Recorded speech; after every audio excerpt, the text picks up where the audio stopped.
Bayangkan kamu sedang mendaki gunung gede, sendirian. Saat kabut turun begitu pekat sampai jarak pandang hanya beberapa langkah ke depan. Suara serangga malam terdengar samar, bercampur dengan desir angin dingin yang menusuk tulang. Jalur yang biasanya ramai oleh tawa para pendaki, kali ini terasa sepi, seakan seluruh dunia terdiam. Dalam suasana itu, seorang pendaki bernama Arga melangkah dengan hati-hati. Ia sudah sering mendaki gunung, tapi malam itu ia merasa ada yang berbeda. Jalur yang ia tempuh terasa lebih panjang dari biasanya. Jam di tangannya menunjukkan sudah lewat tengah malam, namun ia belum juga menemukan pos peristirahatan. Tiba-tiba, dari balik kabut, ia melihat cahaya samar seperti lampu minyak. Jantungnya berdegup kencang. Warung?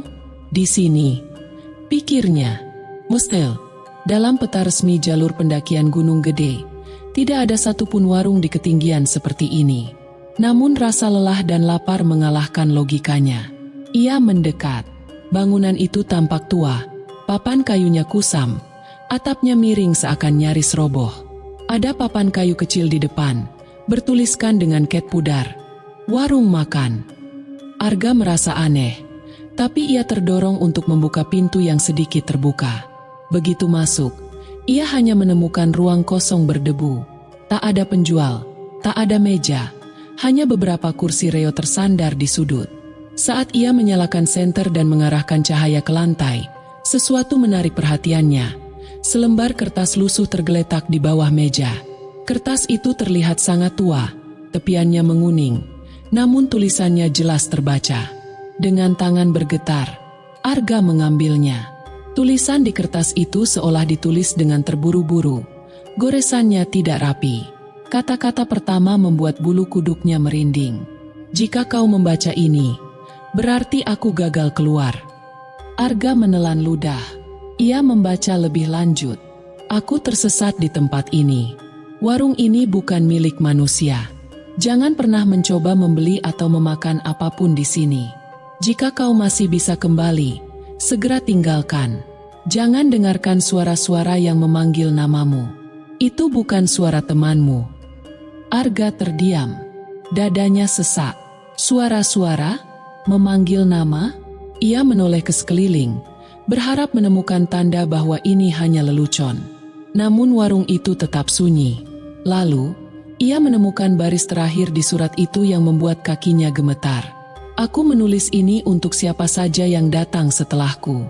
Jika kau bisa keluar, ceritakanlah pada dunia bahwa aku tidak pernah kembali." Jantung Arga berdegup semakin kencang. Ia teringat berita lama tentang seorang pendaki yang hilang di Gunung Gede bertahun-tahun lalu. Apakah surat ini ditulis olehnya? Tiba-tiba, dari luar warung, terdengar suara langkah pelan. Krek, krek, seperti seseorang menginjak ranting. Arga mematikan senternya, menahan napas. Langkah itu berhenti tepat di depan pintu warung. "Sini." Lalu samar-samar terdengar bisikan, "Arga." Darahnya seakan berhenti mengalir. Tidak mungkin ada yang tahu namanya di tengah hutan sunyi ini. Dengan panik, ia menggenggam surat itu erat-erat dan berlari keluar, menembus kabut. Ketika ia menoleh ke belakang, warung itu sudah tidak ada. Yang tersisa hanya pepohonan rapat dan tanah lembab. Seakan bangunan tua tadi hanyalah ilusi. Namun surat di tangannya nyata. Kertas itu bergetar di genggamannya, basah oleh keringat dingin. Arga terus berlari sampai akhirnya ia tiba di pos pendaki berikutnya. Dengan wajah pucat, ia menunjukkan surat itu pada penjaga pos. Penjaga itu menatap lama kertas lusuh tersebut, lalu menghela napas berat. "Surat ini sudah pernah dibicarakan," katanya pelan. "Beberapa pendaki juga mengaku menemukannya, tapi setiap kali, surat itu selalu hilang entah kemana." Arga terdiam. Ia menggenggam erat surat itu, takut benda itu juga menghilang. Tapi dalam hatinya, satu pertanyaan besar muncul. Siapa sebenarnya penulis surat ini? Dan kenapa masih bisa muncul setelah sekian lama? Bayangan warung gaib itu masih menghantui pikiran Arga. Malam itu, meski tubuhnya lelah, matanya tak bisa terpejam. Surat yang ia temukan di bangunan aneh itu terus ia tatap. Huruf-hurufnya seperti menari di atas kertas, seakan ingin menyampaikan pesan lebih banyak daripada yang sudah terbaca. Di pojok surat, ada tanda tangan kecil, huruf S. Arga bertanya-tanya, siapa orang ini? Apakah sekadar inisial? Atau benar-benar identitas penulis? Keesokan paginya, ia memberanikan diri untuk menanyakan kepada penjaga pos. Pria tua itu terdiam cukup lama sebelum akhirnya membuka mulut. "Kalau kau benar-benar ingin tahu," katanya pelan, 15 tahun lalu, ada pendaki yang hilang di jalur ini. Namanya Surya Pratama. Orangnya pendiam, sering mendaki sendirian. Waktu itu ia tak pernah kembali. Yang kami temukan hanya ransel dan jaketnya. Tidak ada jejak tubuhnya sampai sekarang." Arga tertegun. Inisial S di surat itu cocok dengan nama Surya. Jantungnya berdegup lebih kencang. Penjaga pos menambahkan, yang membuat aneh, setelah bertahun-tahun, beberapa pendaki lain mengaku menemukan surat serupa.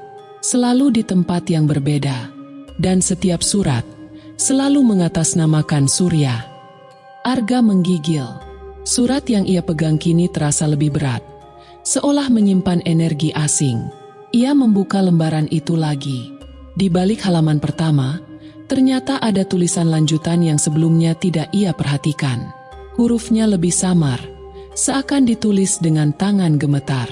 "Aku melihat keramaian di balik hutan. Seperti pasar. Lampu-lampu menyala, suara orang-orang tertawa, aroma makanan menyeruak. Aku berpikir aku selamat, tapi saat ku dekati, hanya ada bangunan reot ini. Warung kosong, tidak ada manusia, tidak ada suara, hanya bisikan." Arga menelan ludah. Bisikan. Itu sama seperti yang ia dengar tadi malam. Seseorang menyebut namanya dari luar warung. Aku mencoba keluar, tapi jalur selalu kembali ke warung ini. Seolah aku berjalan berputar-putar. Sampai aku sadar, mereka tidak ingin aku pergi. Surat itu berhenti sejenak. Lalu di bawahnya ada coretan lain. "Jika ada yang menemukan tulisanku, jangan percaya dengan yang kau lihat. Warung ini hidup. Ia menginginkanmu." Arga menutup surat itu cepat-cepat. Tangannya bergetar. Ia menatap keluar pos, ke arah kabut yang perlahan naik di antara pepohonan. Untuk pertama kalinya, ia merasa seolah hutan itu sedang menatap balik ke arahnya. Catatan resmi Taman Nasional Gunung Gede Pangrango memang mencatat kasus hilangnya seorang pendaki bernama Surya Pratama pada tahun 2008. Sampai sekarang, jasadnya tidak pernah ditemukan. Anehnya, beberapa forum pendaki online membicarakan tentang warung gaib di jalur yang sama. Salah satu komentar di forum bahkan menuliskan hal serupa. "Aku pernah lihat warung itu. Kupikir ada penjual, tapi waktu kuperhatikan lebih dekat, wajahnya kosong, tanpa mata. Aku lari sekencang-kencangnya." Malamnya, Arga tak bisa menahan rasa penasaran. Ia kembali menatap surat itu dengan senter kecil. Namun kali ini, ia sadar ada satu kalimat yang hampir terhapus di bagian bawah kertas. "Aku menulis ini tanggal 12 Agustus 2013. Arga tercekat. Itu berarti surat itu ditulis 5 tahun setelah Surya hilang. Bagaimana mungkin seseorang yang dinyatakan hilang pada 2008 bisa menulis surat di 2013? Apakah Surya sebenarnya masih hidup, terjebak di warung gaib? Atau apakah ia menulisnya dari alam lain? Malam itu, Arga tidak bisa memejamkan mata. Bayangan sosok pria kurus yang sempat muncul di pojok ruangan pos masih menghantui pikirannya. Surat lusuh yang ia temukan di warung gaib kini terlipat rapi di dalam tas. Namun seakan ia bisa mendengar bisikan samar dari dalam kertas itu. "Warung ini hidup, ia menginginkanmu." Kalimat itu terus terngiang. Keesokan paginya, Arga mencoba menguatkan hati untuk bertanya lebih dalam kepada penjaga pos. Pria tua itu awalnya enggan menjawab. Tapi akhirnya ia membuka sebuah kisah lama yang hanya beredar dari mulut ke mulut. "Warung itu bukan warung biasa," katanya dengan suara berat. "Dulu, orang-orang menyebutnya warung pangan gaib. Konon, tempat itu bukan dibangun oleh manusia, melainkan oleh makhluk halus penunggu hutan. Mereka meniru bentuk warung untuk menipu para pendaki yang lapar atau kehausan. Arga menelan ludah. Ia teringat isi surat Surya yang menulis tentang makanan yang berubah menjadi tanah. Penjaga pos melanjutkan, banyak yang mengaku pernah ditawari minuman oleh penjual warung. Tapi saat diminum, rasanya aneh. Ada yang bilang seperti darah, ada yang bilang seperti tanah basah. Kalau sudah terlanjur menelan, katanya roh mereka akan terikat di sana. Arga menggigil mendengarnya. Tiba-tiba ia teringat. Surat itu juga menuliskan kalimat mengerikan. Mereka menawarkanku makanan, tapi saat kucicipi, rasanya seperti tanah. Apakah itu berarti Surya pernah memakan sajian dari warung gaib itu? Jika benar, mungkin itu sebabnya ia tak pernah kembali. Dalam catatan cerita rakyat Sunda, memang ada istilah pasar gaib. Banyak orang percaya bahwa di gunung atau hutan tertentu, ada pasar tak kasat mata yang hanya bisa dilihat oleh orang-orang tertentu. Mereka yang tergoda untuk berbelanja atau makan di sana, dipercaya akan hilang atau jatuh sakit tanpa sebab. Fenomena ini bukan hanya ada di Gunung Gede. Di Gunung Lawu dan Gunung Merapi juga ada cerita serupa. Pasar misterius yang muncul tiba-tiba, dengan pedagang dan pembeli tak berwajah. Arga semakin penasaran. Ia membuka kembali surat Surya untuk membaca dengan teliti. Dan kali ini, ia menemukan satu kalimat yang selama ini luput dari perhatiannya. Tulisan samar di sisi kertas berbunyi, "Aku melihat mereka tertawa tanpa suara. Bibir mereka bergerak, tapi tidak ada suara keluar. Wajah-wajah itu tidak punya mata." Bulu kuduk Arga berdiri. Ia menutup surat itu, mencoba menenangkan diri. Namun justru saat itu, angin bertiup kencang dari arah hutan. Suara seperti tawa lirih terdengar dari kejauhan. Seakan-akan surat itu membuka kembali pintu gaib yang seharusnya tetap tertutup. Malamnya, saat semua pendaki tertidur, Arga tak sengaja terbangun karena haus. Ia berjalan keluar pos untuk mencari air. Dari kejauhan, samar-samar ia melihat cahaya lampu. Cahaya itu mirip sekali dengan yang ia lihat di kabut malam sebelumnya. Cahaya warung gaib. Jantungnya berdegup keras. Ia tahu ini berbahaya, tapi kakinya seperti dikendalikan. Ia mendekat perlahan. Dan benar, di balik kabut tipis, bangunan reot itu kembali berdiri. Kali ini, ada sosok samar duduk di dalamnya. Tubuhnya membungkuk. Wajahnya tertutup kain lusuh. Arga merasakan tenggorokannya kering, namun juga penuh rasa penasaran. Ia mendengar suara pelan dari dalam warung. "Duduklah, istirahatlah di sini." Arga mundur satu langkah, tapi lantai kayu warung berderit. Seolah-olah bangunan itu bergerak mengikuti langkahnya. Ia gemetar. Apakah benar warung ini hidup? Seperti yang ditulis Surya? Arga hendak lari. Namun tiba-tiba ia melihat sesuatu di meja warung. Sebuah buku catatan lusuh. Sama persis dengan surat yang ia temukan. Ia nekat melangkah mendekat untuk mengambilnya. Saat jari-jarinya menyentuh buku itu, sosok yang duduk di kursi mendongakkan kepala. Wajahnya pucat, kosong tanpa mata. Arga menjerit tertahan dan segera berlari. Saat ia menoleh ke belakang, warung itu sudah lenyap. Hanya tersisa pepohonan gelap dan suara angin. Namun buku lusuh itu masih ada di tangannya. Ketika ia membuka lembar pertamanya, hatinya hampir berhenti berdetak. Di halaman itu tertulis, "Selamat datang, Arga. Kami sudah menunggumu." Malam itu, Raka, Dimas, dan Arif sudah terlalu lelah untuk melanjutkan perjalanan. Mereka memutuskan bermalam di warung itu. Si nenek pemilik warung mengizinkan mereka, bahkan menyiapkan tikar usang. Tapi entah kenapa, Raka merasa ada sesuatu yang tidak beres. Saat ia merebahkan diri, ia mendengar bunyi sendok dan piring bergesekan, seperti ada yang sedang makan bersama di meja besar. Padahal warung itu kosong. Dimas yang mencoba tidur tiba-tiba terbangun karena mencium aroma sate terbakar. Tapi bukan wangi daging, melainkan bau anyir yang membuat perut mual. Ia menoleh, dan benar saja, di sudut warung, ia melihat bayangan orang-orang duduk berjejer, seperti sedang makan. Bayangan itu samar, hanya terlihat ketika lampu minyak bergoyang. Arif yang penasaran mencoba mendekat. Ia ingin memastikan apa yang sebenarnya sedang terjadi. Tapi ketika ia melangkah, tiba-tiba kursi kayu di depannya bergerak sendiri, seolah ada seseorang yang baru saja duduk. Ia mundur ketakutan, wajahnya pucat pasi.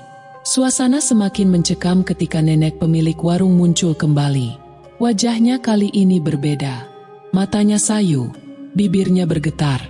Lalu ia berkata lirih, "Kalau kalian dengar suara, jangan ikut. Kalau kalian cium bau, jangan cari. Kalau kalian lihat bayangan, jangan sapa, karena mereka semua bukan dari dunia kita." Value, fakta mengejutkan. Raka kemudian teringat sebuah artikel yang pernah ia baca tentang warung gaib Gunung Gede. Konon, ada warung di gunung ini yang dikelola oleh makhluk tak kasat mata. Para pendaki yang kelelahan sering singgah tanpa sadar, makan dan minum dengan lahap, tapi ketika sadar keesokan harinya, ternyata mereka hanya menggenggam tanah, daun, atau bahkan bangkai hewan. Lebih mengejutkan lagi, ada yang tidak pernah kembali dari warung itu. Fakta ini membuat Raka semakin yakin bahwa mereka sudah masuk ke tempat terlarang. Tension, lanjutan. Ketika jam menunjuk pukul 2 dini hari, suara riuh terdengar makin jelas. Tawa, denting gelas, dan bunyi langkah kaki seperti pesta besar sedang berlangsung. Tapi dari tikar, ketiga anak muda itu hanya bisa melihat bayangan yang menari di dinding warung. Dimas yang tak tahan menutup telinga dengan jaketnya. Arif berdoa dengan suara gemetar. Namun yang paling mengejutkan, Raka melihat sesuatu di meja warung. Ada sepiring nasi dengan lauk lengkap, padahal sebelumnya meja itu kosong. Dan di samping piring itu, ada tulisan di atas kertas coklat kusam. "Kalau mau pulang dengan selamat, makanlah." Mereka bertiga langsung panik. Dimas hampir menyentuh piring itu, tapi Raka menepis tangannya. "Jangan, itu bukan makanan manusia," katanya tegas. Tiba-tiba, pintu warung terbuka lebar, dan angin dingin menerpa masuk. Dari luar, samar-samar terlihat kerumunan orang berjalan mendekat. Wajah mereka kabur, tubuhnya seperti asap. Mereka membawa obor, dan suaranya bergema seperti dari dunia lain. Rilis, twist. Saat keadaan semakin kacau, si nenek kembali muncul dengan wajah penuh air mata. Ia berbisik, "Kalian sudah dipanggil. Kalau ingin selamat, harus ada satu yang tinggal di sini." Ketiga anak muda itu terdiam. Kalimat itu seperti vonis mati. Arif langsung menolak. Dimas menangis ketakutan. Sementara Raka merasa ada sesuatu yang salah dengan semua ini. Ia berusaha berpikir jernih. Tapi sebelum ia sempat memutuskan, nenek itu menatapnya dalam-dalam dan berkata, "Kamu yang paling kuat. Kamu yang mereka pilih." Suara kentongan dari arah hutan terdengar berdentang. Duk, duk, duk. Padahal, siapa yang akan memukul kentongan di tengah hutan Gunung Gede? Arif yang sudah pucat pasi hanya bisa menatap gelap. Malam itu, angin berhenti bertiup, tapi bunyi kentongan terdengar makin dekat, seolah sedang mengitari mereka. "Kalau malam ini kita nggak keluar dari sini, jangan harap kita bisa pulang dengan selamat," bisik Rahmat. Wajahnya penuh keringat dingin. Warung gaib itu kali ini tampak berbeda. Lampu yang semula temaram berubah redup kemerahan, seperti bara api. Di dinding bambu, muncul bayangan hitam yang bergerak sendiri, walaupun tidak ada orang. Bau kemenyan makin tajam, bercampur dengan aroma anyir. Di meja, nampan sate yang tadi mereka lihat kini bukan lagi potongan daging biasa. Dengan jelas, terlihat sesuatu yang menyerupai jari manusia, pucat, dengan kuku panjang, tertata rapi di atas tusukan bambu. Arif hampir muntah, tapi sebelum ia sempat bicara, suara dari dalam warung terdengar. "Makanlah, atau kalian akan tinggal di sini selamanya." Suara itu bukan suara nenek warung yang mereka temui pertama kali, melainkan suara parau, seperti keluar dari kerongkongan yang terbakar. Mereka ingin lari, tapi setiap langkah justru membuat mereka kembali ke tempat yang sama. Jalan setapak berputar, membawa mereka ke depan warung itu lagi dan lagi. Di tengah keputusasaan, Rahmat teringat cerita almarhum kakeknya tentang Gunung Gede. Konon, di gunung ini memang ada pasar gaib dan warung-warung yang dijaga makhluk penunggu. Jika seseorang masuk tanpa izin, ia bisa tertukar dengan ikhwan jin yang menyerupai manusia. Satu-satunya cara untuk selamat adalah menolak dengan doa, bukan dengan ketakutan. Karena jika mereka panik, energi itu akan mengikat mereka semakin dalam. Rahmat menggenggam tangan Arif. Dengan suara bergetar, ia mengucapkan doa perlindungan. Semakin lama doa itu dibaca, semakin jelas suara jeritan dari balik warung. Bayangan hitam yang menempel di dinding meronta, seperti terbakar. Namun di saat bersamaan, warung itu berubah wujud. Atapnya roboh, tiangnya membusuk, dan semua makanan di atas meja menjelma jadi bangkai busuk penuh belatung.